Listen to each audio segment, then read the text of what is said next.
Hello friends, welcome to online classes. Last class में हम लोगों ने अधिगम के प्रकृति, परिभाषा और अर्थ के बारे में अध्ययन किया था। अगर आपने वो वीडियो नहीं देखा है तो उसे जरूर देखें। आपको अच्छा लगे तो उसे लाइक करें, अधिक से अधिक शेयर करें। आज का जो हमारा टॉपिक है वह है अधिगम के प्रकार अर्थात काइंड्स ऑफ लर्निंग। अधिगम को कई मनोवैज्ञानिकों ने अनेक प्रकारों में बांटा है, तो सबकी अलग अलग प्रकार है, परंतु गैगनी द्वारा जो दिया गया प्रकार है वो सबसे ज्यादा महत्वपूर्ण है। इसीलिए हम लोग आज गैगनी द्वारा दिए गए अधिगम के प्रकार के बारे में अध्ययन करेंगे। तो गैगनी ने सन 1965 में एक पुस्तक लिखी थी जिसका नाम था the condition of learning. The condition of learning, ठीक है।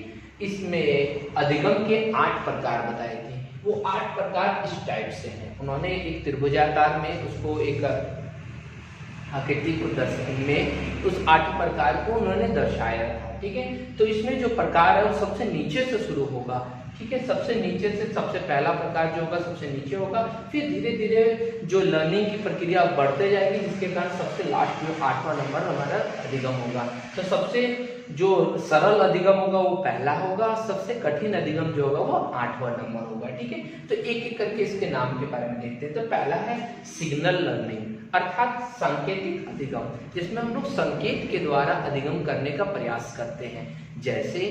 जैसे हम लोग जैसे कहीं पे अगर रेड क्रॉस का अगर चिन्ह लगा हो, ऐसे क्रॉस लगा हो, तो हम देखते ही पहचान जाते हैं कि आगे जाने पर हमें क्या है, खतरा है। तो यहाँ हम संकेत के द्वारा हम क्या कर रहे हैं, अधिगम कर रहे हैं।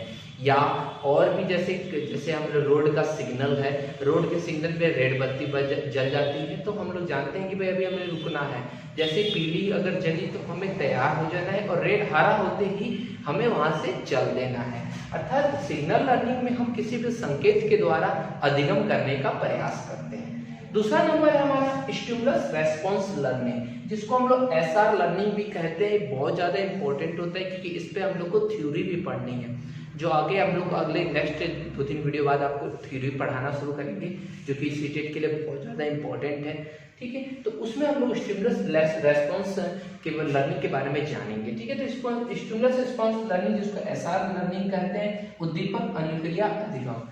स्टिमुलस का मतलब होता है उद्दीपक। उद्दीपक मतलब कोई भी वस्तु जो आपके सामने रखने पर आप उसके प्रति कुछ ना कुछ रिएक्ट करें, उसे उद्दीपक कहा जाता है, ठीक है। तो उद्दीपक अनुक्रिया लर्निंग, स्टिमुलस रेस्पॉन्स लर्निंग क्या है, तो ऐसे लर्निंग जिसमें हम किसी भी उद्दीपक के सामने रखने पर कुछ अनुक्रिया करते हैं और उस अनुक्रिया को करने के बाद उसको सीख जाते हैं, तो वो हमारा क्या होता है, स्टिमुलस रेस्पॉन्स लर्निंग होता है, ठीक है। याद रखिएगा, जब कोई उद्दीपक किसी भी जीव के सामने रखा जाता है और वो उद्दीपक के प्रति कोई अनुक्रिया करता है, अगर वह अनुक्रिया उसकी सहज होती है, अच्छी होती है, तो वह उस अनुक्रिया को करना सीख जाता है। तो इस प्रकार का जो अधिगम होता है उसे स्टिमुलस रेस्पॉन्स लर्निंग कहते हैं। अब जैसे कि किसी व्यक्ति के सामने, किसी जीव के सामने अगर वो भूखा है और उसके सामने भोजन रख दिया जाए, तो भोजन के रखने के कारण उसके मुंह से क्या लार का निकलना, ये क्या है, भोजन हमारा उद्दीपक हो गया। और उद्दीपक को जैसे ही देखा हम लोगों ने तो हमारे मुंह से लार आ गया, तो ये हमने क्या की, अनुक्रिया की। तो इस प्रकार का जो अधिगम होता है उसे उद्दीपक अनुक्रिया अधिगम कहते हैं। तीसरा नंबर हमारा है सिंपल चैनिंग लर्निंग। सिंपल चैनिंग लर्निंग जिसको हिंदी में सरल श्रृंखला अधिगम कहते हैं। इस प्रकार के अधिगम में हम कई उद्दीपक अनुक्रिया अधिगम को एक सरल चैन में, मतलब एक चैन में, मतलब एक श्रृंखला में उसको रख करके सीखने का प्रयास करते हैं। मतलब कि एक से अधिक अलग अलग अनुक्रिया को एक क्रम में रख करके सीखने का प्रयास करते हैं। इसमें याद रखिएगा, एक से अधिक अनुक्रिया सम्मिलित होती है। अब जैसे कि कार चलाना, जब हम कार चलाते हैं या साइकिल चलाते हैं तो उसमें हमारे साथ बहुत सारी अनुक्रिया सम्मिलित होती है। जैसे साइकिल चलाने में ही बात करें तो जब हम साइकिल चलाते हैं तो साइकिल चलाने में सबसे पहला हमारा जो होता है कंसंट्रेशन होता है, उसके बाद से बैलेंस हमको करना आना चाहिए, फिर पैडल मारना आना चाहिए, फिर आगे सामने देखते रहना चाहिए कोई वस्तु ना है। मतलब एक साथ हम कई सारी अनुक्रिया करते हैं। जब एक साथ कई सारी अनुक्रिया की जाती है और उस अनुक्रिया को एक क्रम में रख करके एक श्रृंखला बना दी जाती है तो उसे उस प्रकार के अधिगम को सरल श्रृंखला अधिगम या सिंपल चैन लर्निंग कहते हैं। ठीक है, चौथा नंबर है वर्बल एसोसिएशन लर्निंग अर्थात शाब्दिक साहचर्य अधिगम। ऐसा अधिगम जिसमें हम अपने विचारों को या अपने जो भी हमारे अनुक्रिया है उस अनुक्रिया को शाब्दिक रूप में अगर प्रकट करते हैं तो उस प्रकार के अधिगम को हम शाब्दिक साहचर्य अधिगम कहते हैं। जैसे कविता याद करना, कहानी याद करना या किसी घटना का वर्णन करना, ये सब हम क्या है शब्दों के रूप में अपने जो भी पाठ है उनको शब्दों के रूप में हम प्रदर्शित कर रहे हैं। तो इस प्रकार का जो अधिगम करते हैं उसे शाब्दिक साहचर्य अधिगम कहते हैं, मतलब अपने भावनाओं को शाब्दिक रूप प्रदान करना। अब हमारा नेक्स्ट है लर्निंग ऑफ डिस्क्रिमिनेशन अर्थात विभेदीकरण अधिगम। ऐसा अधिगम जिसमें हम विभिन्न प्रकार के उद्दीपकों के प्रति विभिन्न प्रकार की अनुक्रिया करना सीख जाते हैं और उनके गुणों और विशेषताओं के आधार पर उनमें अंतर करना सीख जाते हैं। तो इस प्रकार के अधिगम को हम लर्निंग ऑफ डिस्क्रिमिनेशन का नाम देते हैं।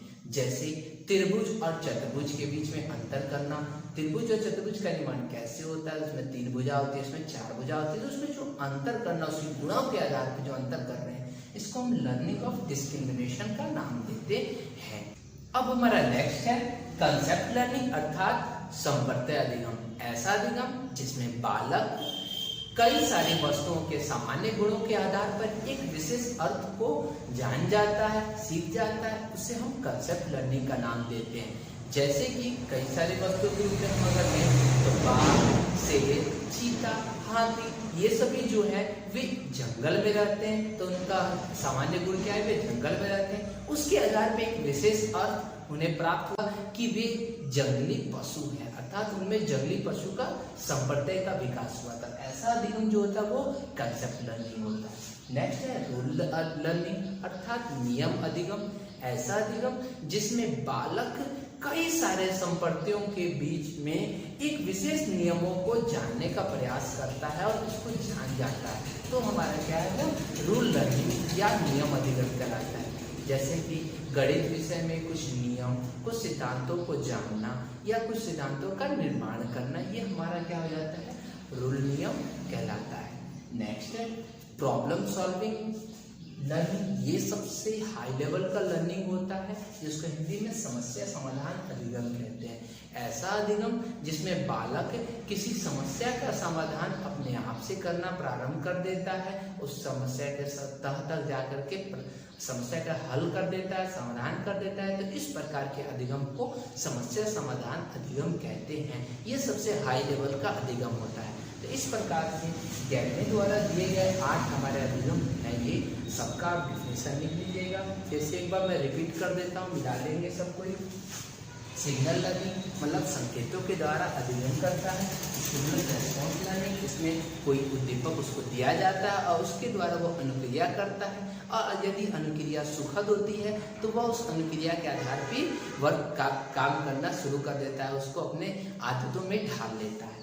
नेक्स्ट है सिंपल चैनिंग लर्निंग। इसमें कई सारी उद्दीपक अनुक्रियाओं को एक सेट बना दिया जाता है, उस सेट को के अनुसार उसमें क्या करता है वो अधिगम करने का प्रयास करता है। मतलब कई सारे उद्दीपक अनुक्रियाओं को एक श्रृंखला बना करके, एक सेट बना करके वह अधिगम करता है, तो हमारा वो क्या है सरल श्रृंखला लर्निंग, जैसे कि साइकिल चलाना, कार चलाना आदि।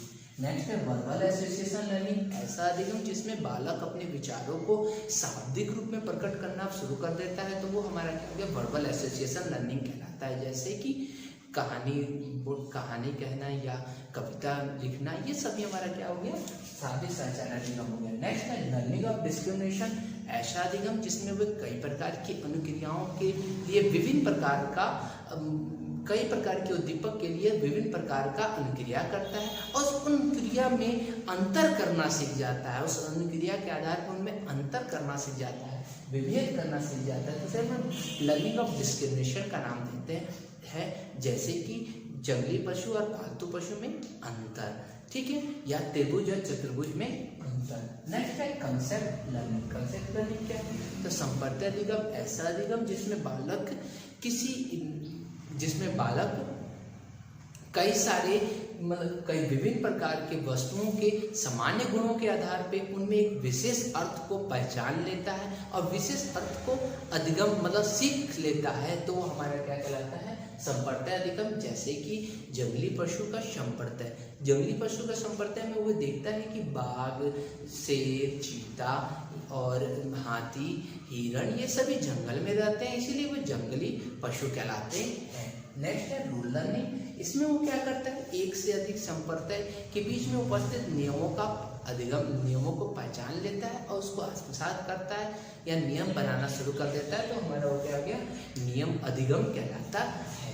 नेक्स्ट है प्रॉब्लम सॉल्विंग लर्निंग। ये सबसे हाई लेवल का सॉल्विंग है, जिसमें हम क्या होता है, ऐसा अधिगम जिसमें बालक किसी भी समस्या का समाधान स्वयं से करना सीख जाता है, तो वो प्रॉब्लम सॉल्विंग अधिगम कहलाता है। तो इस प्रकार गैगने ने जो 8 दिए थे वो यहाँ पर है। इसके बाद उसबेल ने 4 प्रकार दिए थे, उसके बारे में हम लोग अध्ययन करेंगे। तो ये ज़्यादा इंपॉर्टेंट है, इसको आप नोट डाउन कर लीजिए, इसके बारे में 2-2 लाइन आप लोग लिख लीजिएगा, ठीक है। चलिए अब हमारा नेक्स्ट है उसबेल के अनुसार लर्निंग के प्रकार। तो उसबेल ने 1968 में लर्निंग के 4 प्रकार दिए थे। बालकों में उन्होंने अधिगम को 4 भागों में बांटा था कि अधिगम को 4 तरीके से कर सकते हैं। पहला है रिसेप्शन लर्निंग, इसका हिंदी होता है अधिग्रहण सीखना, अर्थात ऐसा लर्निंग जिसमें बालक किसी भी चीज को देख करके, दूसरे से देख करके कुछ ग्रहण करके सीखता है, तो हमारा वो क्या होता है, अभिग्रहण लर्निंग होता है, जो कि सबसे शॉर्ट लेवल पर छोटे बच्चे जो होते हैं वे यहाँ से करके सीखना शुरू करते हैं। जैसे कि 1 साल का जो बच्चा होता है वह क्या होता है, वहाँ से देख करके, किसी को दूसरे का देख करके अनुकरण करके वहाँ सीखता है। दूसरा है डिस्कवरी लर्निंग, अर्थात अन्वेषण लर्निंग। इसमें बालक जो होते हैं वे अपने आसपास की वस्तुओं को खोज करके अधिगम करने का प्रयास करते हैं। उनके आसपास जो भी वस्तु होते हैं उनको पकड़ते हैं, हाथ में लेते हैं, मतलब उससे कुछ अधिगम करने का प्रयास करते हैं। यदि उनका अधिगम सुखद होता है तो फिर दोबारा करते हैं, अगर अधिगम दुखद होता है तो फिर दोबारा नहीं करते। जैसे कि अगर वे किसी चीज को, कोमल चीज को अपने हाथ में ले लें तो उन्हें बहुत कोमल महसूस होगा तो बार बार उसे लेंगे, परंतु अगर कोई गर्म चीज को हाथ में ले लें तो दोबारा उसके पास वो कभी नहीं जाते हैं। तो यहाँ अन्वेषण करके सीखते हैं। नेक्स्ट है रोट लर्निंग, उसके थोड़ा बच्चा और बड़ा होता है तो वह रट करके सीखना शुरू करता है, जैसे पहाड़ा रटना, गिनती रटना और से ज्ञों तक रटना या ABCD रटना, ये रट करके वो सीखना प्रारंभ करता है। फिर लास्ट है मीनिंगफुल लर्निंग, ये थोड़ा सा ज़्यादा लेवल, हाई लेवल का होता है। इसमें बालक जो होता है वह अर्थ, मतलब जो लर्निंग कर रहा है उस लर्निंग के अर्थ को भी समझने लगता है कि वो किस प्रकार का लर्निंग है, उसमें क्या क्या है। वो रट करके नहीं, उसके पीछे के नियम या सिद्धांतों को जान करके वह समझने का प्रयास करता है, तो वो हमारा अर्थपूर्ण अधिगम या अर्थपूर्ण सीखना कहलाता है। तो इस प्रकार उसबेल ने 4 प्रकार इसमें बांटा है, चारों प्रकार देख लीजिएगा और वो 8 प्रकार गैगने का याद रखिएगा, बहुत ज़्यादा इंपॉर्टेंट है, ठीक है। अब हम नेक्स्ट वीडियो में हम पढ़ेंगे लर्निंग को प्रभावित करने वाले कारक के बारे में। आपको ये वीडियो अच्छा लगे तो इसे लाइक करें, अधिक से अधिक शेयर करें।